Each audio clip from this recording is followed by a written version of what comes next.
bonsoir et puis merci à tous. Alors merci déjà à Karine, merci à Agathe de Mirinsto, c'est un peu les Césars, mais tant pis, mais bravo à Digital Campus aussi parce que c'est un superbe événement et on a besoin de ce genre d'événement aussi pour valoriser le numérique et les femmes. Alors il faut un petit peu faire un point, c'est-à-dire qu'au départ le Syntec numérique, c'est le syndicat des métiers du numérique. Donc c'est vraiment les entreprises de logiciels, de développement web, etc. Le côté ingénierie, ça regroupe 1500 entreprises en France, 700 à peu près, enfin pour moitié à Paris et pour moitié à Lyon. Alors je suis un petit peu anachronique, enfin, un petit peu un zombie là-dedans parce qu'en fait moi je ne suis pas du tout ingénieur et je fais de la communication à travers le numérique. Donc je ne rentre pas dans le cadre de l'ingénierie et tous les chiffres qui sont issus de ces études viennent de l'aspect ingénierie, outsourcing, vente de matériel, production, etc. et tous les services périphériques au numérique. Donc ça prend une tranche en fait de tout ce qui est numérique et informatique en France. Ça ne prend pas la partie, par exemple, marketing, communication, ressources humaines, travailler avec le numérique. Donc, il faut faire la part des choses et c'est quelque chose qui va, je pense, évoluer et dont il faudra tenir compte. Les Syntec numériques, c'est vraiment l'ingénierie. Donc peut-être qu'il faut que je me pousse un petit peu. On a effectivement des chiffres éloquents. C'est-à-dire que les jeunes femmes se présentent dans les bacs S et les bacs technologiques. En revanche, alors, elles les réussissent bien à 91%. Après, pouf, on plonge, il n'y a seulement que 8 à 17% qui se retrouvent dans les études supérieures. Il y a beaucoup de garçons qui se retrouvent là.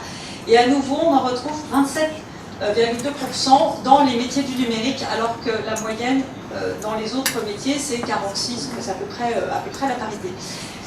Il y a un point quand même positif, c'est qu'effectivement, elle se retrouve qu'à 27%, sauf que les possibilités de croissance, de parcours professionnel des femmes dans le numérique sont bien plus exceptionnelles que dans le reste des métiers. C'est-à-dire que pour la plupart, elles deviennent cadres et elles ont aussi des rémunérations qui sont supérieures à la moyenne. On estime à peu près à 47 000 € de moyenne de rémunération contre 32,8 000 € de rémunération annuelle pour le reste des dirigeantes. Donc, on est peu, mais on est dirigeante et on a des bons salaires. Donc, c'est ce qu'il faut faire valoir aussi aux étudiantes, pour qu'elles soient plus nombreuses et au poste toujours de dirigeante. Alors, les actions de femmes du numérique, il y a Paris et il y a les villes. Donc, on fait évidemment des études, notamment l'étude OPIEC, qui nous permet de comprendre un petit peu plus pourquoi les filles ne vont pas dans le numérique. Alors là, on retombe dans des stéréotypes qui sont... Mais tant pis, on y viendra plus tard. On travaille aussi en communauté avec évidemment les ministères de l'Éducation, de la Femme, du Travail, etc. pour le plan de mixité. On est en train d'éditer un guide des bonnes pratiques. Et puis il y a aussi un événement qu'on a monté il y a 2-3 ans, Trophée Excellencia, qui permet, alors d'une part, de payer à 10 jeunes étudiantes ingénieurs, là, on reste vraiment dans l'aspect ingénieur, le parcours des étudiantes à 10 étudiantes. On leur paye leur parcours d'études pendant 3-4 ans, donc ça fait partie du Trophée Excellencia. Et également une entrepreneuse qui travaille dans le web, on lui propose, on l'accompagne, on lui fait du coaching, on lui fait aussi des dons financiers, etc. Elles sont accompagnées. Donc voilà un petit peu les actions sur le terrain. À Lyon, on est surtout effectivement dans les écoles. Donc on intervient avec grand plaisir dans des classes de garçons ou de filles pour valoriser les métiers du numérique, que ce soit en termes d'ingénierie, mais également tous les métiers qui sont à côté de marketing, de développement. On rejoint ce que disait Karine, c'est d'ailleurs assez drôle, je suis tombée sur ce chiffre. Là, ce sont les femmes, enfin les étudiantes en informatique, et on voit qu'il y a un décrochage qui est stupéfiant fin des années 70. Alors, est-ce que vous avez des hypothèses comme ça rapidement ou pas? Parce que c'est quand même magistral. Karine avait un début de piste de réponse, et c'est intéressant, en fait, c'était l'apparition du web. Ah, c'est terrible. L'apparition du web aurait fait chuter le web, oui, enfin, tout au début. Alors, il y a l'apparition du web, il y a effectivement les jeux, il y a le personal computer, c'est-à-dire que les ordinateurs ont pu être transportables, et les garçons, enfin, il y a eu les jeux en ligne, et les garçons se sont emparés des jeux en ligne, alors que les filles, ça les désintéressait. Donc le côté jeu, le côté personal computer, et le web ont fait que les filles, apparemment, ça expliquerait qu'elles ont décroché au niveau des études du numérique, de l'informatique. Un petit chiffre encore, on reprend les points. Bon, il y a plus de cadres. Alors, il y a moins d'écart aussi de salaire dans les métiers du numérique. Ça, c'est intéressant par rapport aux autres métiers, aux autres secteurs d'activité. C'est très jeune. Voilà un petit peu encore quelques chiffres que je pourrais vous envoyer si nécessaire. Alors, on va faire focus sur 2 points par rapport aux femmes et au numérique. Bon, je suis obligée de mettre en exergue des choses, il faut toujours un petit peu étiqueter pour mémoriser, mais tant pis, vous aurez ça dans la tête. Une étude récente montre que parmi les développeurs, il y a des filles qui sont assez compétentes, et quand on analyse leur taux d'acceptation, elles sont meilleures. Alors, il ne s'agit pas d'être meilleures, mais bon, bref, elles sont quand même très bonnes, et a priori, elles dépassent, leurs codes sont plus acceptés que ceux des hommes. Sauf que quand on connaît le genre, on sait qui a fait les modifications, et bien tout d'un coup, leur note baisse de 10%. On fait boum, enfin, c'est pathétique. C'est-à-dire qu'à partir du moment où on sait que ce sont des filles ou des garçons, et bien on note moins bien les filles, alors qu'en fait elles sont meilleures. C'est une réalité, c'est une étude récente. Un deuxième point où les filles se débrouillent bien, les femmes plutôt, c'est par rapport au e-commerce. 37% des sites e-commerce sont lancés par des femmes. C'est pas que des youtubeuses et c'est pas que voilà, des produits cosmétiques, mais elles ont en tout cas un vrai levier de performance par rapport au e-commerce, au réseau, aux communautés, etc. Ce sont vraiment des atouts qu'elles ont. Je fais aussi une petite aparté sur une amie qui a monté ce site qui s'appelle Shop at the Museum. Bon, elle n'a pas gagné beaucoup d'argent au départ. Et en fait, elle fait une sélection mensuelle des objets qu'elle trouve dans les boutiques des musées internationaux. Et à travers son site, elle n'est pas une plateforme encore, mais elle est affiliée par les musées internationaux. Elle fait une sélection et on peut aller acheter les objets qu'on a vus sur le site Shop at the Museum, et ça fonctionne très bien. Elle travaille aujourd'hui avec le MoMA et puis avec la British National Museum. Voilà des pistes un petit peu de croissance. Le PIB du numérique représente 5,5%. C'est quand même un PIB qui est supérieur. Ne vous battez pas. C'est un PIB, le PIB du numérique est supérieur à celui des services financiers. Donc c'est quand même un bon chiffre. Oh, merci, vous êtes à mes pieds, je suis très gênée. On fait une photo. Non, donc le PIB est supérieur à celui des services financiers. En revanche, en France, on a encore ce retard, c'est-à-dire que le numérique, comme Karim le disait tout à l'heure, est très intégré au niveau de l'individu. C'est-à-dire qu'on a un numérique qui est ludique. Avec Internet, on fait des jonctions avec la télévision et avec les jeux. Mais en revanche, en entreprise, on est en retard. C'est-à-dire qu'encore une fois, on se retrouve derrière la Grande-Bretagne, on se retrouve derrière l'Allemagne, on est à peine au milieu, on est à peine dans la moyenne, dans l'utilisation du numérique, dans les services professionnels et les entreprises. Donc là, il y a un sacré manque à gagner. Alors, est-ce que vous connaissez justement le chiffre du gain qu'on aurait si les entreprises avaient intégré le numérique? Il est conséquent, hein, c'est ce que disait le CEO de Google récemment. Il y a un manque à gagner de 100 milliards de dollars, puisque les entreprises n'intègrent pas le numérique suffisamment. 100 milliards. Voilà. Je vous laisse lire, je vous laisse lire le chiffre là. Donc le numérique est un facteur de performance et de croissance, mais également la parité. Un autre chiffre pour montrer quand même les points positifs. Donc vous avez là par rapport aux marques. Donc il y a une croissance de 66% pour les marques qui ont des femmes dans leur board, parce que quand on parle de la mixité dans les entreprises, c'est pas uniquement, c'est pas les postes subalternes, ce sont les postes de dirigeantes et de responsables. Et en revanche, quand les entreprises n'ont pas à peu près 35% de femmes dans leur board, la croissance n'est plus que de 6%. Enfin, c'est encore un peu dommage. Voilà, on termine encore avec un autre chiffre, effectivement, sur l'accès à l'égalité, enfin sur la performance qu'il y a à avoir en même temps de la mixité et en même temps du numérique. C'est quand même, là on est dans 2 points qui sont assez puissants de croissance pour les entreprises. Alors, je vais faire un petit sondage pour vous faire un petit peu intervenir et cogiter également. Alors, parmi vous, alors si la question est indiscrète, vous ne répondez pas, c'est pas très grave, j'enlève la main. Qui est une maman? C'est super. Qui a une maman? Formidable. Alors là, ça va être plus délicat. Qui a une épouse ou une femme ou une fiancée? Bon, ils sont moins nombreux, alors forcément, on a moins de majorité. Une fille, une sœur? Ok, super. Alors ça, c'est la vie quotidienne. Elle est formidable. On a une vie qui est agréable. Pourquoi est-ce qu'on ne transpose pas ça à la vie professionnelle? Je vous laisse avec ça.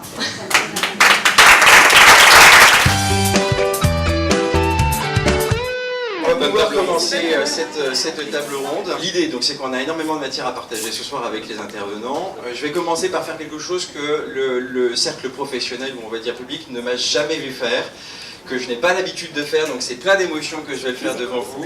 C'est le fait d'enlever mon badge CGPME for Startup, car ce soir, je ne suis pas CGPME, je ne suis pas Startup, je suis l'humble serviteur de cette table ronde, donc ça veut dire que je suis neutre, ça veut dire que je n'ai pas d'opinion, ça veut dire que je n'ai pas de jugement de valeur, ou bien au contraire, mais que ma mission va être de faire en sorte que chacun de ces intervenants s'exprime le plus profondément par rapport à la thématique du soir qui est femmes et digital. Donc il y a opportunité qui a sauté à un moment donné ou qui y est. Bref, on va aller au plus loin. Donc chaque intervenante et intervenant a été prévenu du jeu de ce soir. On a dit qu'on s'est un tout petit peu préparé, hein, histoire de se connaître un peu.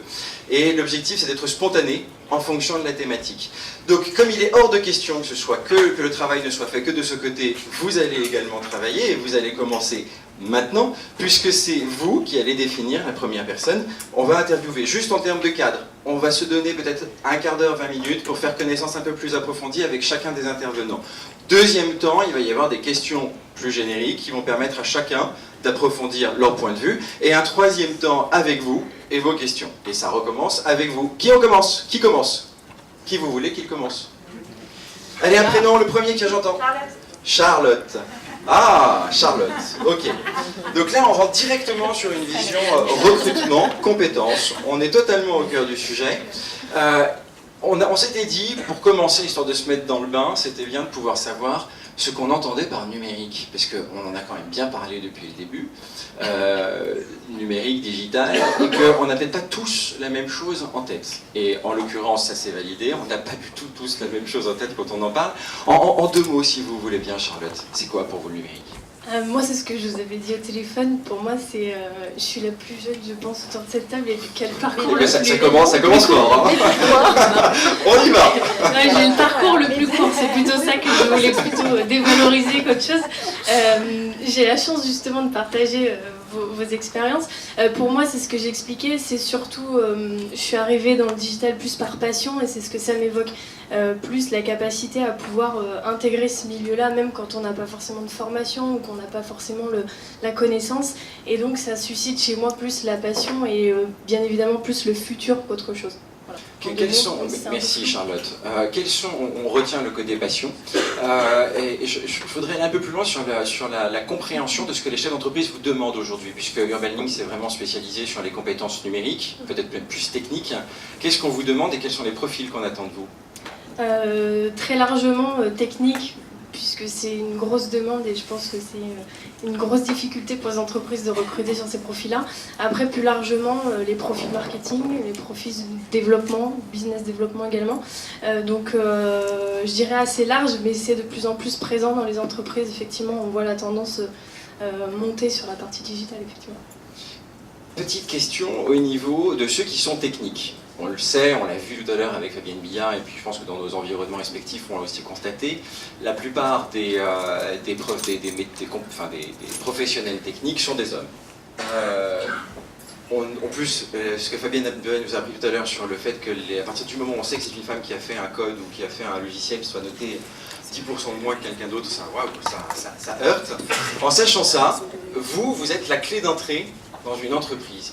Comment est-ce que ces professionnels seniors vous voient lorsqu'il s'agit d'aborder technique avec eux? Je dirais que j'ai eu de la chance parce que j'ai été plutôt bien accueillie, donc là-dessus j'ai pas forcément un avis très tranché justement du côté féminin. Vous m'avez dit au téléphone. Mais non, en fait, ce que j'allais préciser, c'est que j'ai eu beaucoup de tests en fait quand je suis arrivée. Malgré tout, je pense que c'est aussi dû à ma fonction de recruteur, qui est très liée à la fonction RH et pas opérationnelle. Et on est souvent testé à l'entrée par des directeurs techniques, savoir si on a du répondant et si on comprend aussi leur métier. Donc, je pense que je nuance avec cette partie-là et pas forcément sur le fait que je sois une femme à proprement parler. Du moins, je l'espère, sinon c'est assez... Dernière petite question, si vous le voulez bien. Selon vous, comment faire pour casser ce stéréotype homme plutôt technique, femme plutôt marketing que vous rencontrez au quotidien? Pour moi, ça passe par des formations comme Digital Campus par rapport à tout le reste. Je pense que ça passe par l'éducation et ça passe par le fait d'évangéliser les métiers et d'arrêter d'avoir des stéréotypes peut-être à l'entrée ou de leur ouvrir l'esprit sur le fait qu'elles puissent avoir un parcours à proprement parler. Voilà. Juste dernière petite question. Mais pourquoi finalement mettre autant d'efforts pour recruter des femmes alors qu'on pourrait se contenter de la réalité et puis contenter ceux qui sont compétents aujourd'hui puis recruter des hommes? Ça met dommage. C'est une vision pragmatique que je mets en avant. Là-dessus, je vais aller dans votre sens parce que je conseille souvent à mes clients, même si y a une femme et un homme en face, si l'homme est plus compétent, je vais appuyer sur l'homme et pas sur la femme. J'appuie sur les compétences et pas forcément sur le genre. Merci beaucoup pour votre transparence et spontanéité. On pourra revenir un peu tout à l'heure. Merci Charlotte. Merci pour vos encouragements, sachant que maintenant c'est à vous. Deuxième intervenant. Allez, spontanément, j'entends rien. Beryl. Oh, Beryl. Alors, on vous a bien situé dans le côté engagé et pragmatique que vous aviez par rapport à la thématique. On va commencer comme avec Charlotte. Votre idée du numérique, qu'est-ce que c'est, s'il vous plaît? Alors moi j'aime mieux définir le digital, le numérique. Et j'aime tout à l'heure. Ouais, j'aime beaucoup citer Michel Serres pour ça et la petite poussette parce que finalement on a aujourd'hui le monde au bout de nos pouces, et notamment les femmes, c'est une petite poussette. On a le monde et le savoir au bout de notre pouce et on peut en faire beaucoup de choses. Alors justement, vous disiez qu'on pouvait, que pour vous, le digital, il y avait cette notion de circulation de l'information et que cette information avait aujourd'hui une valeur qui était accessible à tous. Donc la question que j'avais, c'est en quoi elle n'était pas accessible avant, cette information, ou à qui elle était réservée, et qu'est-ce qu'elle apporte aujourd'hui, cette peut-être plus grande accessibilité à l'information? Oui, alors là on parlait de notre vieux âge. Effectivement, quand j'ai fait mes études, il y a 25 ans, on n'avait pas ce savoir au bout de notre téléphone portable. Et pour aller chercher, on avait besoin d'un certain cadre et c'était réservé plutôt à une certaine élite. Alors de plus en plus large quand même, mais aujourd'hui ce savoir, vous allez à l'autre bout de la planète, si vous avez un accès à Internet, vous avez accès à toute la connaissance. Après, je pense que justement, la formation et ce qu'on doit enseigner à nos jeunes, et ce que j'essaye d'enseigner à mes enfants, c'est ce qu'on fait de ce savoir. Parce que après, on a une masse d'infos phénoménale, et comment on la traite, comment on l'analyse, et comment on en fait un monde meilleur, quoi. On peut arriver à cette notion d'autonomie. Oui, ou de partage, je préfère que l'autonomie. Ouais. C'est-à-dire que justement la grande richesse aujourd'hui, c'est qu'on peut échanger. Par exemple, j'ai eu la chance de faire un Skype avec quelqu'un d'Auroville sur des thématiques hyper fortes.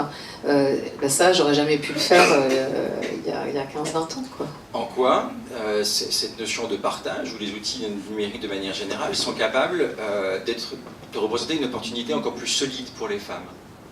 Parce qu'elles apprennent par ça à atteindre une certaine visibilité. Avant, on était plutôt, on le sait, ça l'OCDE le dit, il y a beaucoup de travail que la femme fait et qui n'est pas valorisé. Et donc l'avantage, c'est qu'aujourd'hui, ce que les femmes font, on peut les mettre en lumière et en plus, on peut utiliser ce numérique et ce digital pour le faire savoir, pour faire boule de neige et le faire connaître. Et c'est là où les femmes petit à petit doivent se former et apprendre à travailler leur image, à se mettre en avant et à dire qu'elles font des belles choses. Savez-vous que sur Wikipédia, c'est 80% des hommes qui écrivent. Alors moi j'ai fait le Wikimook. Je peux vous dire c'est costaud. Hein. Et voilà, c'est pas normal qu'aujourd'hui sur Wikipédia il y ait 80% d'hommes qui s'expriment. C'est pas normal. Et justement, le Wikimook, la particularité c'est que c'est fait pour des femmes, par des femmes. Non, c'est mixte, juste... mais je peux vous dire c'est quelque chose. D'accord, parce que pour rebondir sur ce que Madame la vice-présidente vous a dit tout à l'heure, c'est que le numérique c'est quand même une question d'opportunité pour hommes et femmes. Et l'idée c'est que dans ce que ça représente de manière non genrée, nous aujourd'hui on est en train de travailler sur, on est là pour parler des femmes et du digital. Il y a une sorte de paradoxe qui vient s'installer. Le numérique c'est bien pour tout le monde, c'est aussi bien pour les femmes, mais il y a manifestement quelque chose qu'elles doivent faire pour arriver à saisir cette opportunité. Question. Déjà s'associer avec des hommes. Hein, parce que tout seul on n'y arrivera pas. La première chose c'est exactement ce que je disais dans ma citation, c'est vraiment que c'est pas les femmes toutes seules, c'est les femmes avec les hommes. Donc déjà c'est pas un problème que de femmes ou que d'hommes, c'est un problème de société. Quoi. Donc cantonné à la communication, au marketing. Non, pas du tout. Je répète le préambule, je n'ai ni opinion, ni jugement. Déjà au téléphone, avec la préparation, ça avait été sportif, donc maintenant comme ça je suis habituée. Donc non, c'est un changement profond de la place de la femme. Et justement, alors par exemple, samedi j'étais au Caravansérail, les femmes qui n'ont pas l'habitude de se mettre en avant, Digital leur offre des opportunités, des possibilités de se mettre en avant qu'elles n'avaient pas auparavant. Et ça, il faut l'utiliser un maximum, il faut les soutenir, il faut les aider. Mais c'est la société en général, les hommes et les femmes ensemble. Voilà, on ne va pas cliver. Alors justement, vous m'avez appris quelque chose concernant l'équilibre entre les genres. Vous pouvez nous en parler, s'il vous plaît? C'était par rapport à quoi alors? Le 35%. Ah oui, non, ça c'est le 35%. Non, ça c'est toute minorité, pour qu'elle puisse être supprimée, il faut qu'il y ait au moins 35% de la minorité qui s'exprime, que ça soit femme ou d'une population, tout ça. Donc aujourd'hui, on sait que, par exemple, c'est bien pour ça qu'il y a la loi Copé-Zimmermann à 40%, c'est qu'en dessous de 35% à 20%, la femme est encore minoritaire, donc elle va souvent prendre des codes masculins. Donc il faut qu'elle atteigne 35%, alors toute minorité, mais là on parle de celle des femmes, pour avoir un réel impact sur l'organisation. Et encore parler de minorité par rapport aux femmes, alors que c'est la moitié, mais là dans le numérique c'est quand même un sujet où on comprend qu'on a besoin d'en parler. Finalement ça repose sur quoi? Qu'est-ce qui fait que les femmes ne viennent pas dans le numérique? La réponse est un peu dans la question. On en a parlé, hein. D'abord il y a une question d'éducation. On revient sur ça. Ouais, ça je pense que c'est majeur, hein, et ça le plus on peut le faire. On a quand même des jeunes filles ici. Vous voulez tous être dans le market et la com, personne en développement? Des développements par rapport aux jeunes filles qu'on a ici? Ouais, ok, donc si on a une qu'on montre. Non, on est d'accord, mais après, parce que dans le numérique, alors on va pouvoir y venir, et je pense que, super, on va pouvoir faire participer aussi des intervenants. Dans le numérique, il y a la notion de j'utilise l'outil, et il y a la notion du je développe l'outil. Et plus on avance dans le temps, plus c'est celui qui va maîtriser le développement de l'outil, qui sera en amont et qui maîtrisera l'usage de l'outil. Et ce qui se passe, et ce sont les chiffres qui nous sont mis en avant, c'est que ceux qui développent l'outil, donc ceux qui créent l'outil, sont essentiellement masculins. Ce qui veut dire que les femmes s'auto-excluent naturellement d'une base du pouvoir. Et la distinction est importante, non pas simplement pour faire une distinction, mais c'est parce qu'il y a une vraie prise de conscience à prendre du côté féminin, qui est de dire « Ouais, il faut aussi que je prenne le pouvoir ». Je ne sais plus avec qui on en avait parlé de ça au téléphone. Cécile, si tu veux bien. On va rentrer sur le débat. Oui, il me semble. Effectivement, au début, on était parti sur un sujet de conférence qui était le digital, un monde d'opportunités pour les femmes. Effectivement, le titre a changé, et je pense que c'est très bien que le titre ait changé. Comme l'a dit Karine, c'est pas un monde d'opportunités pour les femmes, c'est un monde d'opportunités économiques, de développement, pas particulièrement pour les femmes. Par ailleurs, le numérique, c'est un outil, à mon avis. C'est pas un métier. Donc effectivement, c'est numérique et quoi? Numérique et développement, de numérique et création d'entreprises, numérique et communication, numérique et ressources humaines. Et si on regarde les métiers et non plus l'outil, on retombe en fait sur une absence de mixité professionnelle. Je vais prendre l'exemple de mon groupe, le groupe EDF, qui est un groupe, ça ne surprendra personne, qui est un groupe plutôt masculin. Les femmes représentent plus ou moins 30% des effectifs. Plus on monte dans l'échelle du pouvoir, moins il y a de femmes. C'est-à-dire qu'il y a à peu près 25% de femmes cadres supérieures, 15% de femmes cadres dirigeantes. Et au COMEX, il y a une femme, il n'y a jamais eu de présidente évidemment, il y a une femme, et je vous le donne en 1000, elle représente quel métier? Bravo, la RH, voilà. Alors, on y travaille, la DRH travaille, on travaille beaucoup sur les questions de diversité, de mixité, etc. Et donc, EDF opère comme un certain nombre de grands groupes, évidemment, une mutation vers le numérique, vers le digital.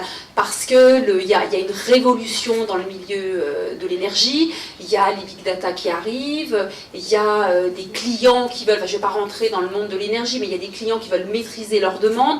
Donc, d'une part, EDF développe des outils numériques, des applications, vous entendez parler du compteur communicant Linky côté distribution d'électricité. Donc on développe des outils numériques, mais on développe aussi la numérisation en interne. Parce que on a un grand projet d'entreprise qui s'appelle CAP 2030, où on se projette, où on veut évidemment de la performance, on veut de la simplification, on veut de l'efficacité, et donc ça emmène l'entreprise à se tourner vers le numérique, à faire que les salariés puissent travailler de chez eux, soient tous équipés, ça paraît évident mais ça l'est pas, mais soient tous occupés de smartphones, d'ordinateurs portables, qu'on puisse désiloter, c'est-à-dire travailler, on est 160 000 dans le groupe, qu'on puisse travailler non pas direction par direction mais tous ensemble, donc il y a un véritable enjeu. Et quand je questionne mes collègues sur le numérique et est-ce que cette numérisation dans l'entreprise amène des femmes, ce qu'on constate, c'est exactement ce que tu disais Cyril, c'est que quand on est dans le dur, c'est-à-dire dans le développement de systèmes numériques, ce sont essentiellement des hommes qui vont être sur ces métiers, d'ailleurs souvent des prestataires externes. Et en revanche, quand il s'agit de faire du transversal, du développement de projets, de la conduite du changement pour que justement les gens aillent vers le numérique, là, ça va attirer des femmes sur ces métiers. Donc on retombe en fait sur la question qui est la question de base, c'est-à-dire non pas le numérique en tant que tel, mais l'objet. Et donc, là, je vais prendre ma casquette présidente d'égalité. Vous êtes bienveilleuse, Cécile. Vous faites tout toute seule, c'est parfait. Merci beaucoup. Tu veux que je te remplace? Ah non, vraiment, enfin, pour te servir. Le problème, me semble-t-il, c'est la question qui a été évoquée déjà à de nombreuses reprises, ce sont les stéréotypes qui conduisent une grande majorité d'hommes à aller vers des filières scientifiques et une grande majorité de femmes à aller vers tout ce qui est care, social, communication, etc. Donc je crois que le travail, il est là. Il faut que dans des filières comme Digital Campus, il y ait plus en plus plus en plus de femmes, excusez-moi, et que les femmes, effectivement, qu'on valorise des parcours. On en a cité, Karine a cité un certain nombre de femmes qui sont à la tête de réseaux, d'entreprises, d'écosystèmes dans le numérique. Il faut valoriser ce genre de choses. L'idée, c'est effectivement de casser ces stéréotypes et de montrer aux jeunes filles qu'elles sont libres, et d'ailleurs que les hommes sont également libres de choisir ce qu'ils veulent. Voilà. Merci et beaucoup. c'est ce qu'on essaye de faire avec l'égalité. Merci beaucoup. Sachant que on peut revenir justement sur ce que disait Bérine tout à l'heure, sur la notion fondamentale de qu'est-ce que les femmes attendent pour y arriver. Et vous m'avez dit au téléphone qu'il y avait cette notion de se reconnecter à sa nature et de se défaire des stéréotypes. Si vous voulez en dire un mot, juste après, avant de rebondir sur Vinciane, avec laquelle on avait échangé justement sur cette problématique de mettre les mains dans la technique. Donc ça reprend un peu ce que vous dites, c'est que je disais que finalement le numérique n'était qu'un outil et qu'après il fallait l'utiliser pour se reconnecter au maximum avec nos valeurs, donner du sens à ce qu'on fait et pouvoir justement exprimer le meilleur de soi, qu'on soit homme, femme et qu'on trouve sa place dans la société, dans l'économie.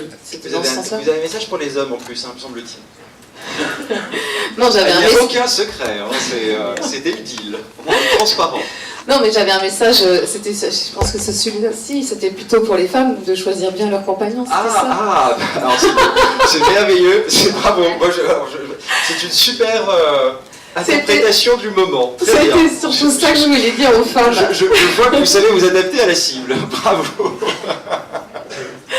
Bah oui, parce que ça aussi c'est la nature profonde. Derrière un grand homme, il y a une femme, derrière une grande femme, il y a un homme, et je crois que il faut quand même pas se leurrer. Quand je vois toutes ces filles qui créent des startups et tout ça, qui sont très jeunes, après, choisissez bien votre compagnon, parce que c'est celui qui va vous permettre de vous aider à vous organiser dans votre vie de mère éventuellement, et c'est capital parce qu'on évolue dans le temps, et avoir un compagnon près de soi qui nous soutient dans nos évolutions, c'est important, que ça soit un homme ou une femme d'ailleurs. Merci Beryl.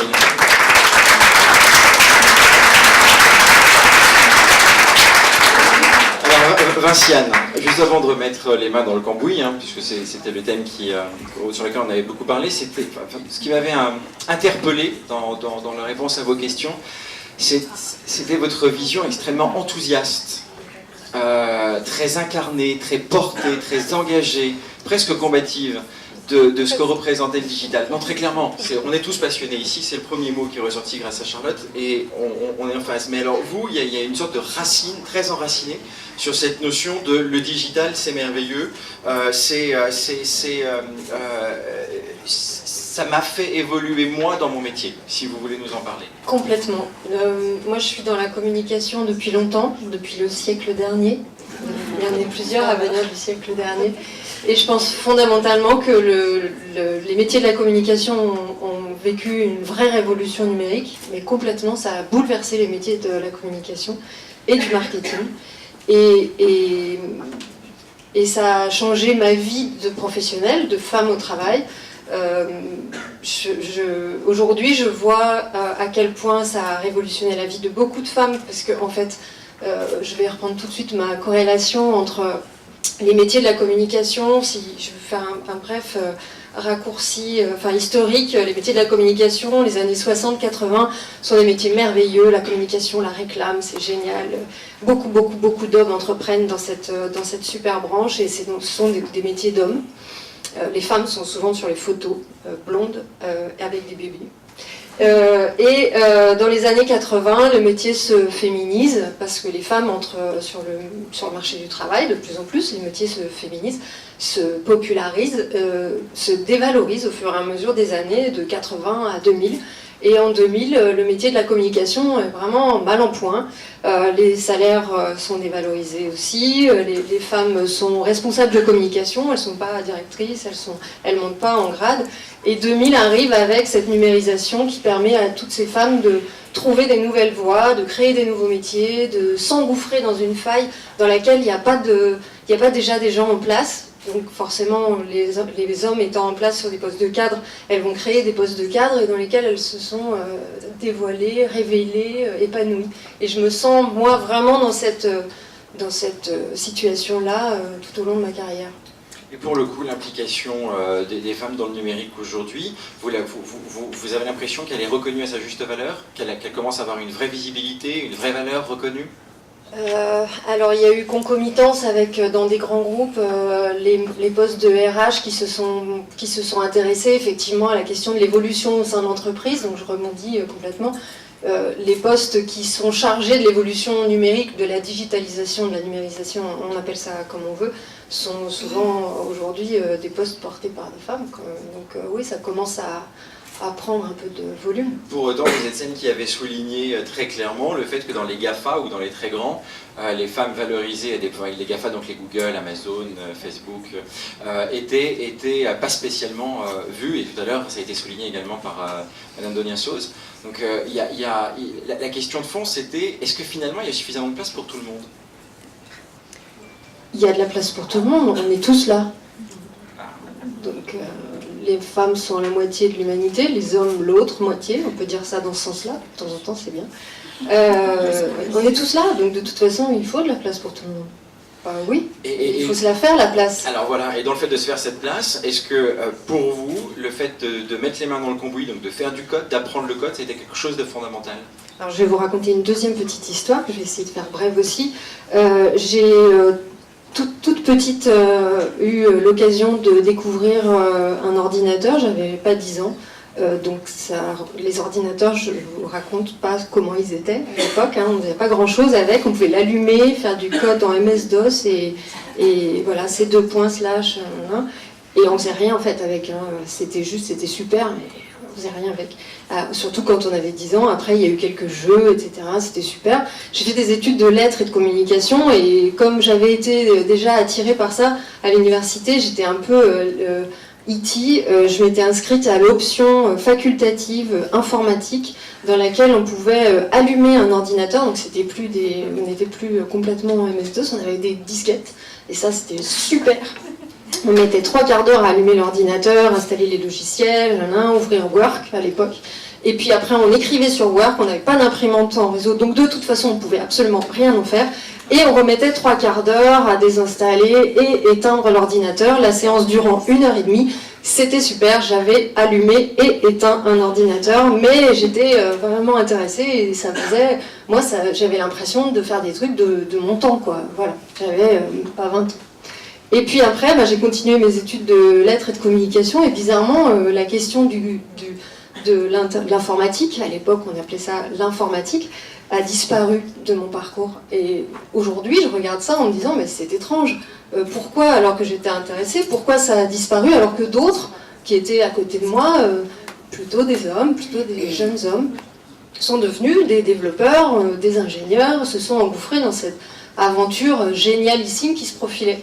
Et moi aujourd'hui je me dis mais c'est cette porte-là que j'ai pas vue, qui n'existait pas, qui se profilait pas, j'ai pas pu m'identifier à un métier, j'ai pas pu entrer dans cette brèche-là. Je regrette absolument rien de tout ce que j'ai pu faire dans ma vie, mais aujourd'hui je me dis que si j'avais un truc à refaire, ce serait apprendre à coder. Parce qu'aujourd'hui je serais à la manœuvre, je serais à la source, je pourrais aujourd'hui. Donc aujourd'hui je mets les mains dans le cambouis, puisque j'apprends. Parce que voilà, je deviens une femme du numérique. Je vais paraphraser une célèbre femme du féminisme, mais on ne naît pas digital, on le devient. Donc je deviens digital et j'apprends tous ces métiers et je trouve ça absolument fascinant. Je crois qu'il y a C'est toujours possible de pouvoir oui, bien sûr. apprendre à coder. Oui, bien sûr, mais je fais tellement de choses aujourd'hui qu'à un moment il faut prioriser. Mais bien sûr, c'est ce que j'apprends à faire, mais pas comme si j'avais commencé il y a 20 ans. Voilà, les capacités du cerveau ne sont pas les mêmes en termes d'apprentissage du langue. Mon cerveau est encore bien actif, je vous remercie. Donc la prochaine session, c'est les seniors et le digital, c'est ça? Je vais prendre 1 minute pour reprendre des anciennes casquettes que j'ai pu avoir, puisque j'ai eu la chance d'accompagner le développement d'une école en informatique très technique, très poussée technique, où j'ai pu comprendre très vite que le langage informatique c'était une langue vivante, c'était comme une langue vivante de manière à part entière. Et qu'à un moment donné, pour intégrer en racine de langage, c'est comme si on vous demandait d'apprendre de l'araméen du jour au lendemain, tellement c'est différent comme système de pensée. Plus vous êtes jeune, plus vous avez la plastique neuronale qui permet d'intégrer des nouveaux concepts de langage dans l'esprit. Plus on avance dans l'âge, plus notre cerveau est rigide. Ça n'a rien à voir avec la vieillesse, ça a à voir avec la fixité du cerveau et sa plasticité. Donc, pour le coup, c'est pas moi qui le dis, c'est un ensemble de psychocliniciens qui ont beaucoup travaillé sur l'apprentissage de l'informatique, et quand on le voit au niveau purement code et langage, c'était un fait. Ça ne m'appartient pas, je l'ai dit avec bienveillance, et certainement pas sur la non-capacité de pouvoir prendre l'usage. Et si vous avez l'impression que je rame, c'est votre impression. Très bien. Merci beaucoup. Je voulais vous demander comment... Alors pour le coup, il faut faire quoi? Du marketing de genre pour casser ces stéréotypes? Oui. Waouh. Il faut justement travailler la question, et ça c'est mon credo, je suis communicante, ça fait quand même un paquet d'années que je m'interroge sur quelles images on utilise, quelles couleurs on utilise, quels mots on utilise, c'est mon métier. Et oui, aujourd'hui, on a un problème de marketing de genre, c'est-à-dire qu'on subit, et nous sommes nous-mêmes porteurs de stéréotypes de genre, donc de tous, hommes et femmes, quelle que soit notre bonne volonté, mais nous subissons donc le marketing qui est genré. On va avoir des images d'hommes qui vont toujours être forts et costauds, et des femmes qui vont être lascives et qui vont lire des livres. Stop. Alors avançons. Merci beaucoup Vinciane. Alors Anthony, je commence directement par la citation du « Je suis devenue féministe avec le temps car les femmes ne sont jamais aussi mieux défendues que quand elles le sont par les hommes ». Oui, c'est exactement ce que je pense, et l'âge faisant qu'on devient un petit peu plus réaliste sur le monde peut-être aussi, je me suis aperçu que la cause n'était pas gagnée, contrairement à ce que je pensais il y a une vingtaine d'années. Il y a 20 ans, je me disais que c'était peut-être du militantisme un peu exagéré, et puis avec le temps, on se dit non, il y a plein de choses à faire. Et je trouve que voilà, c'est le rôle des hommes d'être aux côtés des femmes, parce que souvent elles sont un peu cataloguées, partisanes, militantes, et ça atténue le discours, alors que nous, on ne peut pas être accusé d'être militants. Et que ce soir, personne ne l'est dans le sens on va brûler des soutiens-gorge et on revendique la féminité. On le dit. Non, mais c'était important, on a eu des échanges et c'est important de le préciser. On est vraiment sur une notion de construction avec une problématique définie et on n'est pas dans une revendication ou un besoin d'identification ou de reconnaissance. Je le dis parce qu'en plus dans la salle, on a des personnes très engagées dans ces thématiques et c'est certainement pas ni votre serviteur ni l'intervenant qui prennent ce rôle-là. Donc je profite de l'occasion pour le préciser. Alors, c'est quoi la vraie raison ? La vraie raison ? Non, mais c'est vraiment c'est ça. Alors, après, on fait des choses aussi dans la vie. Moi, il y a une anecdote aussi qui m'a conduit à devenir féministe aussi. Je suis amateur de moto dans les chemins, dans la boue, dans les cailloux, dans la terre. Et j'ai organisé une course de moto réservée aux femmes. Parce que je me disais... Que vous avez appelé Endurose. Que j'ai appelé Endurose. Et je me suis dit que... Ce n'est pas stéréotypé. Non, du tout. Mais non, mais en fait, les filles se reconnaissent beaucoup dans cette course. En fait, elles m'ont plébiscité, donc je la continue, alors que au fil des années, paradoxalement, elles aiment bien. Ouais. Je suis désolé. Non, il n'y a pas à l'aise. On l'a créé avec des filles aussi. Non, il n'y a pas à l'aise. Il faut qu'on se regarde nous-mêmes. C'est bien d'interpeller avec. Alors, on a vu tous les bienfaits absolument merveilleux que pouvait apporter le digital, le numérique, et on a commencé à parler avec vous, Anthony, des limites à un moment donné, parce que, ok, on partage la notion d'autonomisation, la notion d'accès à l'information, du temps réel qui est totalement époustouflant, mais ça va être comme ça, fantastique, cette renaissance, comme vous le dites. Ouais, la renaissance. En fait, oui, moi je considère qu'on traverse une période historique absolument sans précédent.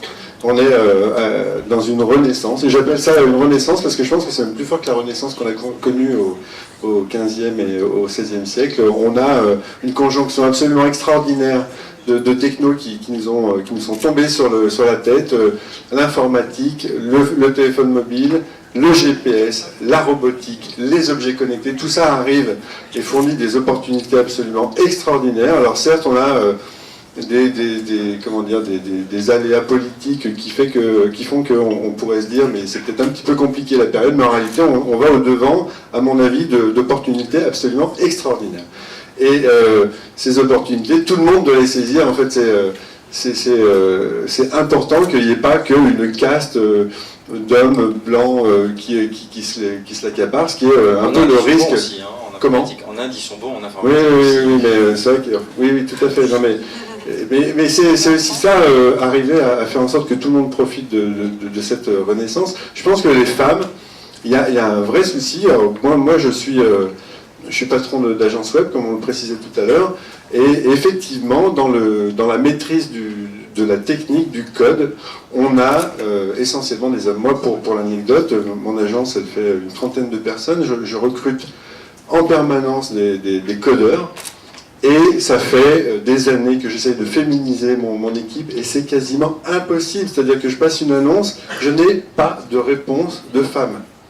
Et malgré tous mes efforts, on n'y arrive pas. Alors là, je dis ça, c'est un peu un exploit cette semaine, j'ai réussi à embaucher une codeuse. Alors voilà, c'est vraiment...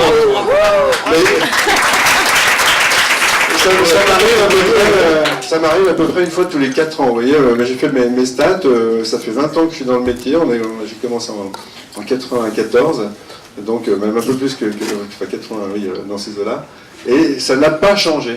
Alors, il y a quand même quelque chose que j'ai noté sur cette courbe. J'ai un peu réagi quand vous m'avez montré la courbe, parce que vous m'avez dit l'hypothèse que en fait ça a plongé, c'est Internet. Alors moi j'aurais tendance à dire le contraire.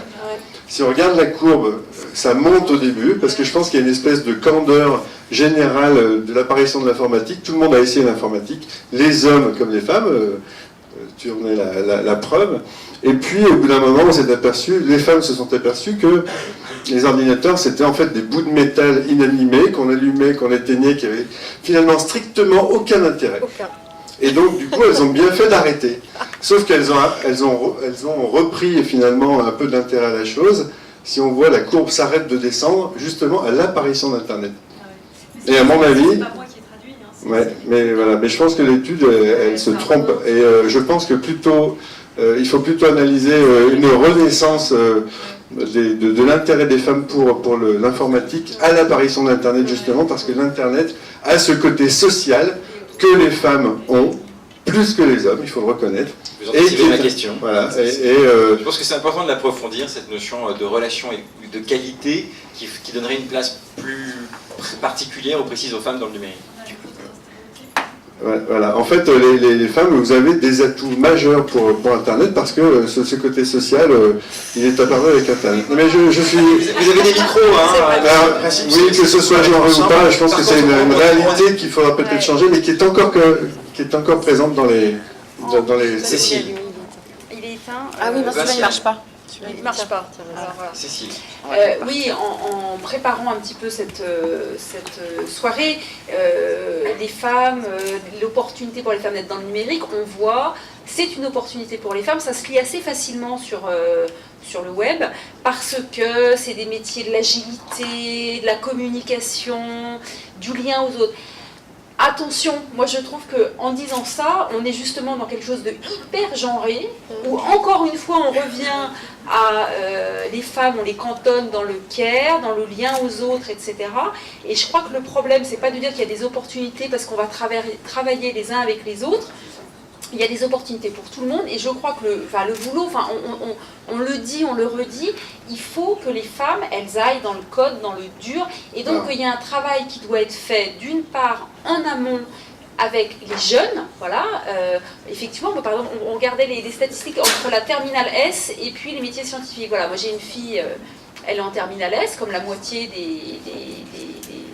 des personnes qui passent le bac, la moitié ce sont des femmes, évidemment, mais aller dans une école d'ingénieur, c'est pas possible pour elles, voilà, donc moi-même les stéréotypes, je pense qu'on les a véhiculés, donc il y a un travail là, et il y a un travail après, dans les groupes, dans les recruteurs, pour effectivement travailler à la féminisation d'un certain nombre de métiers. Il y a juste un autre qui veut dire un petit mot, et après je ferai la transition Anthony. Moi j'ai juste une question à travers ça, c'est est-ce que c'est pas justement stéréotypé de vouloir à tout prix que les femmes aillent dans la technique si elles n'en ont pas envie? Vous avez dit à juste titre, tout à l'heure, j'ai pas pris la filière informatique. Peut-être, j'ai une question pour vous, est-ce que c'est pas justement par choix, parce que vous avez aimé l'aspect littéraire, et c'est ce qui fait votre richesse aujourd'hui, d'avoir cette ouverture d'esprit, et de vous dire aujourd'hui je peux aller dans le numérique parce qu'il y a des opportunités pour moi? C'est aussi une question, parce qu'en tant que recruteur, moi je ne vais pas conseiller à mes clients forcément une fille en la poussant, en voulant aller vers la technique sous prétexte qu'elle a des opportunités, si derrière elle n'aime pas ça et qu'elle a envie de repartir sur un autre poste. Donc voilà, il faut travailler avec les que jeunes. j'ai fait. Alors, si je peux me permettre, parce que ce sujet est absolument passionnant, mais avec Digital Campus et Fréquence École, dont il y avait une représentante ici, Pauline Reboul, on a mis en place cette action pour apprendre aux jeunes, dès le plus jeune âge, à apprendre à coder. Donc, il y a des choses qui sont ici, là, les petits cubes, les robots, donc on a réussi à amener ça dans les écoles, en CM1, CM2. Donc c'est fantastique, les enfants se jettent dessus, ils sont absolument passionnés, et ils se ruent vraiment pour participer aux séances. Et ben, le constat est génial et terrible à la fois, parce qu'en fait ce qui se passe, c'est que la règle de sélection pour les enfants, c'était premier arrivé, premier servi, et ceux qui se sont vraiment rués dessus, c'est les garçons, ce sont les garçons. Et les filles, ils ont dit, ouais, pourquoi pas, s'il reste des places, mais résultat des courses, il y a à peu près 70% des effectifs, ce sont des garçons. Au CM1, c'est-à-dire qu'en CM1, il y a déjà du mal de faire, on dit, c'est à la terminale que ça se joue après le bac scientifique, c'est horrible, mais c'est déjà bien plus tôt que... On va continuer, après il y aura les questions. Non, il y a une question très intéressante qui a été relevée à ma droite, parce que ça vient aussi de la forme des objets. Et donc, ça ressemble à des Lego et à des jouets de petits garçons. Forcément une petite fille. Peut-être, mais en fait, le problème c'est que le numérique... Alors je voudrais essayer de répondre à la question qui m'a été posée. En quelques mots. Si tu veux bien. En fait, l'analyse que je fais, c'est que moi j'étais littéraire, effectivement, mais j'étais peut-être pas que littéraire, et que le parcours des filles est quand même on les pousse vers ces métiers parce qu'il y a un stéréotype de genre qui dit qu'elles sont plus sociales, on biologise la question de qu'est-ce que tu veux faire dans ta vie. Donc comme tu es une fille, tu aimes les autres, tu vas enfanter, donc tu vas, je vous la fais bien serrée, tu vas t'occuper des autres parce que c'est comme ça que ça va être dans ta vie. Toi, tu vas pas enfanter, donc toi tu vas aller réfléchir, concevoir, etc. Donc ça c'est à la naissance. C'est tout petit, c'est effectivement dès les jouets. Moi, je constate aujourd'hui qu'il n'y avait aucune perspective. J'ai pas eu la possibilité de me projeter aujourd'hui en tant qu'entrepreneuse, en tant que femme. J'interviens auprès des jeunes, collège, lycée, etc., pour 100 000 entrepreneurs, justement pour pouvoir aller dire les filles, il y a plein d'opportunités, allez-y, saisissez-les. Et ces métiers du numérique, aussi bien dans le code, etc., sont aussi bien pour vous que tous les autres métiers. Restez pas dans ces stéréotypes. J'ai subi les stéréotypes. Tout mon parcours est un stéréotype, je l'assume complètement. Moi, j'ai été poussée vers les métiers du littéraire et j'aurais pu faire plein d'autres choses. Et il y a beaucoup de filles qui passent un bac S et qui sortent de cette envie qu'elles ont d'être ingénieurs parce que socialement, c'est difficile, il faut assumer. À 18 ans, c'est difficile d'assumer, d'aller faire quelque chose qui socialement n'est pas forcément reconnu comme étant normal, quoi. Normal avec tous les guillemets qu'il faut mettre. Donc les stéréotypes, on en a des tonnes et c'est pas parce que j'en avais pas envie. Même si j'avais eu envie, en fait, il n'y avait pas de chemin, quoi. La question, c'est même pas posée. Je crois que l'idée, c'est de se poser les questions en ayant les bonnes informations et après choisir en âme et conscience. Et a priori, aujourd'hui, si les filles n'y vont pas, c'est parce qu'elles ne savent pas forcément ce que ça représente derrière comme opportunité. On va continuer parce que le temps passe et on va passer à Audrey Julien. Merci beaucoup, Anthony. On pourra revenir un peu plus tard sur les informations que j'aurais aimé qu'on partage, mais le temps file. Et alors, avec Audrey, on a déjà une question sémantique. Et comme ça a été abordé au préalable, je pense que c'est important de pouvoir nous mettre sur une même longueur d'onde par rapport à numérique et digital. Bon, ce n'est que mon humble opinion, hein, mais vous êtes là pour la partager. La première réaction que j'ai eue, c'est qu'effectivement, à mon sens, et donc je suis aussi littéraire, mea culpa, le mot digital en France, ça veut dire avec les doigts. Ce mot, il vient du mot anglais, digit, qui signifie chiffre, et donc c'est le 1 et le 0 qui servent à coder. En France, le mot digital n'a aucun sens. Donc c'est pour ça le vrai mot, ce serait numérique. Maintenant, après, c'est mon opinion. On est d'accord, mais la partage. Retrouver le sens des mots, c'est quand même important pour pouvoir dialoguer. C'est comme ça qu'on peut commencer éventuellement à se comprendre. Et l'idée de ce soir, c'est aussi ça. On était sur un axe marketing 2.0 avec vous. Si vous voulez nous parler un peu rapidement, mais de cette évolution et de votre vision par rapport au digital et au numérique et au marketing. Je crois que la question c'était qu'est-ce que le digital a changé dans le monde, et pour moi ça a changé la phase du marketing, en tout cas ça a fait évoluer la phase du marketing. Alors je vais rejoindre un petit peu ce que disait Vinciane tout à l'heure, mais on a des parcours qui sont relativement similaires. Aujourd'hui j'enseigne le marketing dans les écoles, et l'une des choses que je dis à mes étudiants c'est avant le digital, avant le numérique, avant Internet même plutôt, les marques avaient un discours unilatéral. On était, comme on le disait, dans les années 80, la réclame, la publicité, la télévision. C'était difficile d'avoir un retour d'information. Grâce aux nouveaux outils, grâce aux nouveaux supports de communication, aujourd'hui on a un vrai échange qui se fait entre les marques et leur public, aussi bien entre les marques et leur public qu'entre le public lui-même. Ce qui se faisait avant au téléphone avec une copine, se fait maintenant sur Twitter ou sur Facebook aux yeux de tous. Donc c'est de nouvelles données qui sont des nouvelles cartes qui sont distribuées aux marques. Et c'est sur ça où j'ai eu un peu de mal à vous suivre en termes de compréhension, parce qu'en vous entendant, il y a ce côté un peu duel de plus de techno amène plus d'humain. Oui, ça aussi c'est mon opinion personnelle. J'ai l'impression que plus on met des ordinateurs, des mobiles, des devices divers et variés entre les mains des gens, et plus ce qu'ils recherchent dans l'échange, c'est le côté humain. Et si on regarde un petit peu les grandes tendances du marketing aujourd'hui, les marques essaient de s'approprier une forme de personnalité. Il faut qu'on sache qui est derrière la marque. Quand on parle sur Twitter, on ne parle pas à une tête d'œuf ou ni à un logo, on veut parler à une vraie personne. Et je pense que c'est là où vous mettez l'humain. Ça, c'est un phénomène qui est aussi lié au fait que, en fait, on parle vraiment à une machine et que globalement, on n'a pas envie de parler à une machine, on a envie de parler à une vraie personne.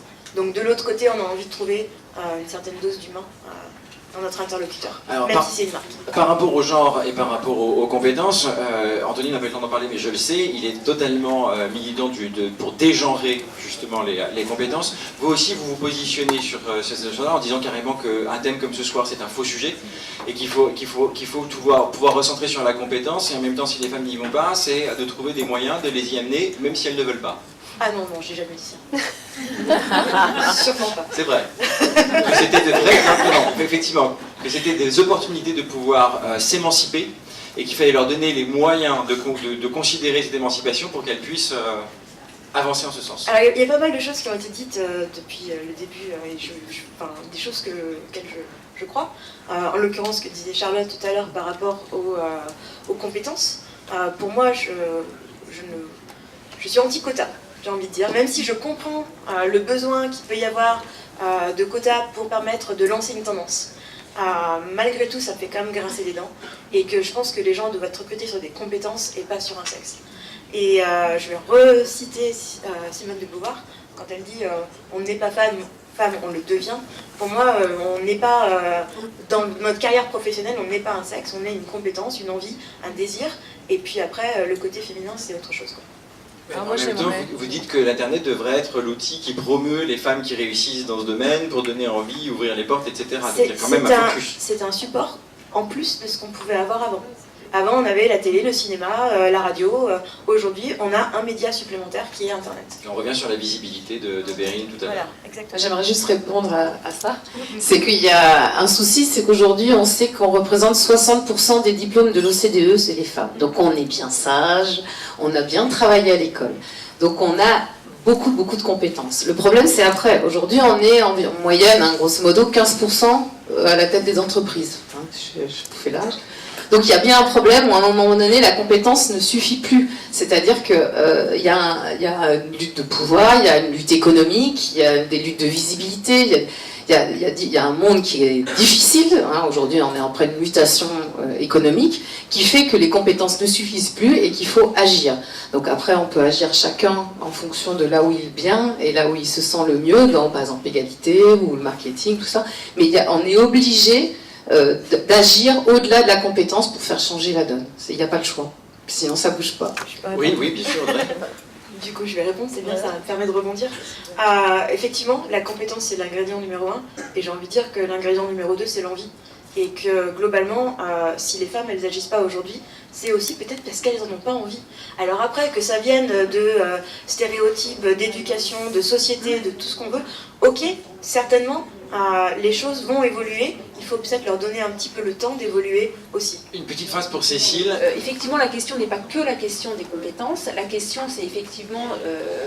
je pense qu'il y a un certain nombre dans la salle ont peut-être on fait de la sociologie, ont lu Bourdieu. Voilà, et donc je pense que les femmes intègrent un certain nombre de choses, les habitus pour parler, utiliser un langage sociologique. Donc effectivement, il faut arriver à casser ces carcans et à oser. Et ça, c'est un gros travail qui se fait pas forcément individuellement. Moi aussi, j'ai choisi de ne pas faire du digital, ça ne m'intéressait pas. J'ai fait Sciences Po, j'ai fait du droit. Mais dans quelle mesure c'était un vrai choix, dans quelle mesure je l'avais intégré, je ne le saurais jamais. Bon, ça c'est mon premier point. Mon deuxième point, c'est parce qu'on parlait de quotas. On a organisé il y a, au moment de autour de la journée de la femme avec égalité, un débat avec un certain nombre de grands groupes, Sanofi, Merial, Seb, Manpower, etc. Et il me semble que c'était le DRH de Merial, donc un grand groupe. On parlait de la question des quotas. Faut-il des quotas, faut-il pas des quotas? Alors la question est très différente si on parle d'une petite entreprise, d'une PME, une start-up, etc. Pour les grands groupes, je pense que les choses changent très difficilement. Et qu'il y a un moment, d'accord, on ne parle pas de quotas, c'est pas forcément bien connoté, ça met un doute sur la légitimité de la femme embauchée, eh bien il faut mettre des objectifs. Et à un moment, il faut dire, c'est ce que disait le DRH de Merial, et j'ai trouvé ça tout à fait pertinent, il faut dire pour un grand groupe, voilà, on est en 2016, vous êtes à 25% de femmes cadres, eh bien, en 2017, il faudra être à 30. En 2019, il faudra être à 35.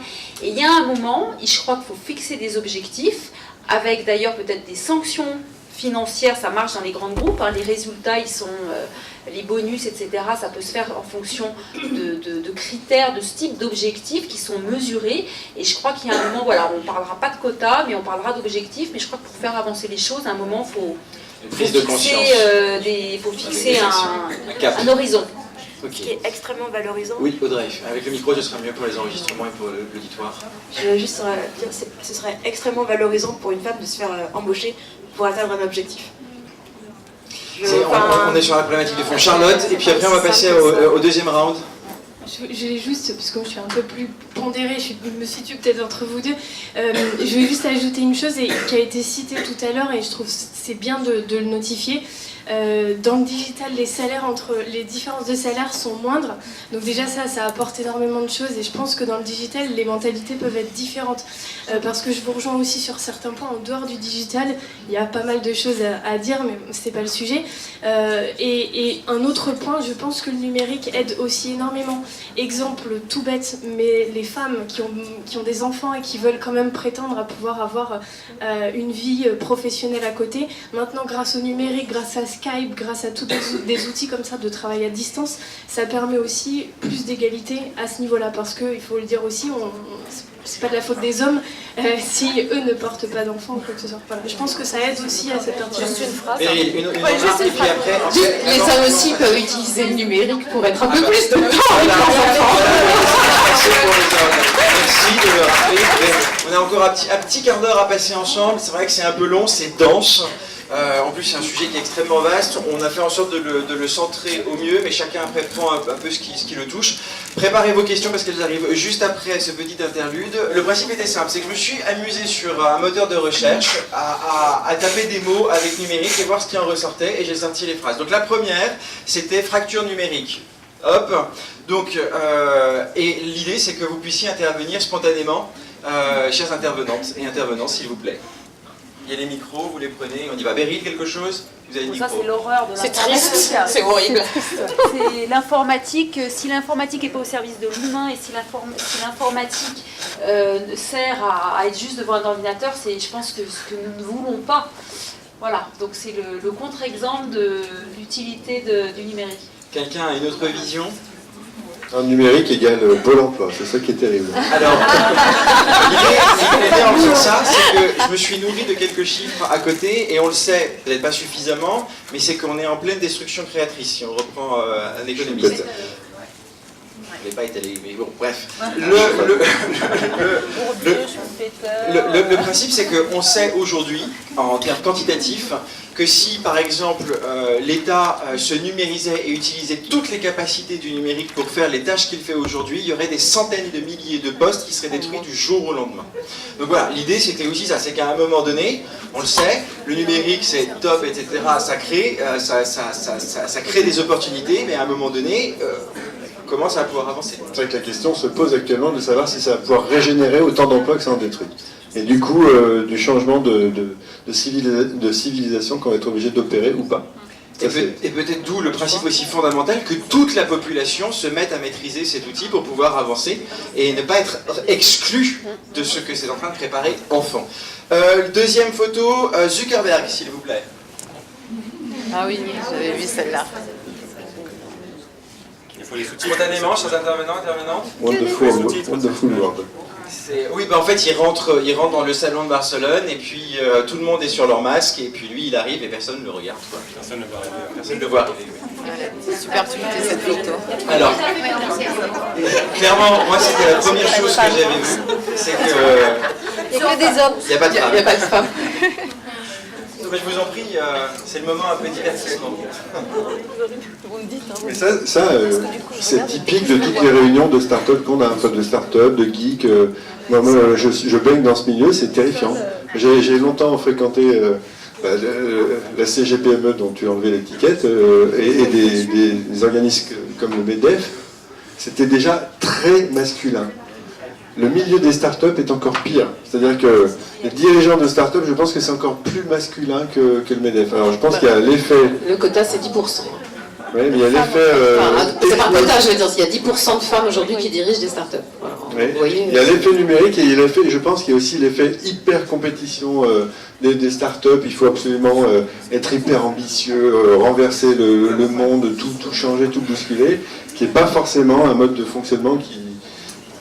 Je vais encore dire une chose genrée qui plaît aux femmes spécialement. Et donc, du pas coup, de généralité, on l'a compris ce soir. C'est la somme de plein de phénomènes qui concourent en fait. Quand on arrive dans l'univers des startups, on est dans la techno, on est dans l'innovation, et c'est que des secteurs, l'entrepreneuriat, c'est que des secteurs où les femmes sont exclues pour des tas de raisons. Est-ce qu'elles le veulent, est-ce qu'elles ne le veulent pas? La question n'est pas là. Audrey pourra participer justement à ça, parce que justement vis-à-vis de Bustignon, si je ne mélange pas les fiches... Juste avant qu'Audrey intervienne, j'ai été accompagnée par Bustignon en tant qu'entrepreneuse, en tant que start-upeuse, donc j'ai bien baigné dans l'univers des startups et je peux vous confirmer qu'il y a essentiellement des hommes, mais il n'y a pas que des hommes et ça change. En revanche, il y a beaucoup de CTO hommes et beaucoup de marketing femmes.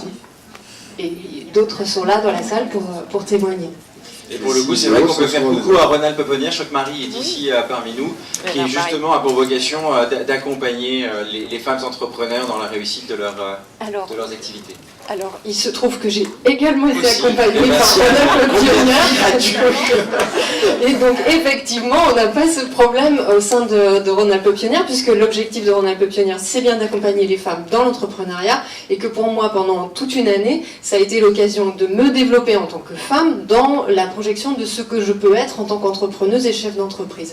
Et je recommande à toutes les femmes qui ont des projets de s'orienter vers Ronald Peponière pour vraiment se poser cette question de qui je suis en tant que femme, comment j'avance vers mon projet d'entrepreneuriat. Il y a quand même un travail de fond à faire, individuel. Exactement. Pour parce que les stéréotypes, ils sont effectivement assimilés. Nous sommes tous et toutes porteurs de stéréotypes et qu'il faut justement les travailler. Encore une remarque par rapport à cette photo? Oui, Cécile? Oui, il y a deux choses terrifiantes. Effectivement, il n'y a pas de femmes. Mais enfin bon, il n'y a pas que ça. Le problème, c'est tous ces gens complètement fermés sur eux-mêmes. Moi, c'est quand même ça m'a même peut-être plus frappé que l'absence de femmes. C'est ces gens qui ne se regardent pas, qui ne se voient pas. Et encore une fois, les femmes refusent d'aller là, elles ont raison. Il me semble que le numérique doit être au service de l'humain, de la personne, et donc voilà, être un outil, mais qui ne doit pas déshumaniser. Merci. Alors justement, en parlant de déshumaniser, on va dire sur l'humanité. L'humanité, c'est la troisième photo avec rupture numérique. Je vais vous l'expliquer. Quand j'ai tapé rupture numérique sur Google, j'ai trouvé ça assez cocasse. C'est en fait un humoriste qui est parti du fait que l'époux, parce qu'ils sont mariés, avait laissé son Facebook ouvert. Et que la question qui était... La question, n'est-ce pas? La question qui était soulevée peut-être ce soir après des intervenants, c'est de se dire l'impact du numérique à l'intérieur du foyer. Si vous voulez en parler. Il n'y a pas d'impact en fait. Ça change. Non, moi ce que je trouve terrifiant dans cette photo, c'est que la femme, elle a des traits d'homme. elle est violente. Elle est violente, elle a pris tous les... Voilà, c'est ça que je trouve terrifiant. Mais c'est dégenré là. Ouais, c'est complètement... c'est une cata. Je crois que la question, elle se pose pour tout le monde. Le numérique, on est d'accord. Le numérique au sein du couple, au sein d'un foyer, il se pose pour les hommes, pour les femmes, pour les enfants, pour les parents. La question, elle ne se pose pas, là, pour le coup, aux femmes. Non, et l'idée, c'est peut-être justement aussi de pouvoir l'évoquer, puisqu'on rentre sur la sphère intime. On en a parlé tout à l'heure avec les outils que le numérique... Enfin, que les opportunités que le numérique offrait par rapport à sa vie personnelle. Voilà, c'est de revenir sur ça en disant ok, chez moi, en famille, comment j'intègre ces outils. Je pense qu'aujourd'hui on est tous touchés par le numérique en ce que moi j'appelle un ogre qui nous dévore. C'est soit on le maîtrise et dans ce cas-là on arrive à le cadrer, à l'utiliser dans un objectif professionnel, soit, et on l'observe un peu partout, la photo d'avant le montre, le numérique c'est quelque chose qui peut aussi être très accaparant dans notre vie privée. Et là, ça touche tout le monde, quoi. Quel que soit l'âge, quelle que soit l'activité professionnelle, et les personnes qui sont dans le marketing sont encore plus touchées, puisque le numérique, enfin, Internet devient un lieu de travail, enfin un espace de travail, un outil de travail, donc ça devient très dévorant, mais la question elle se pose pour tout le monde. Une autre remarque, je pense qu'on peut vraiment les applaudir, merci beaucoup.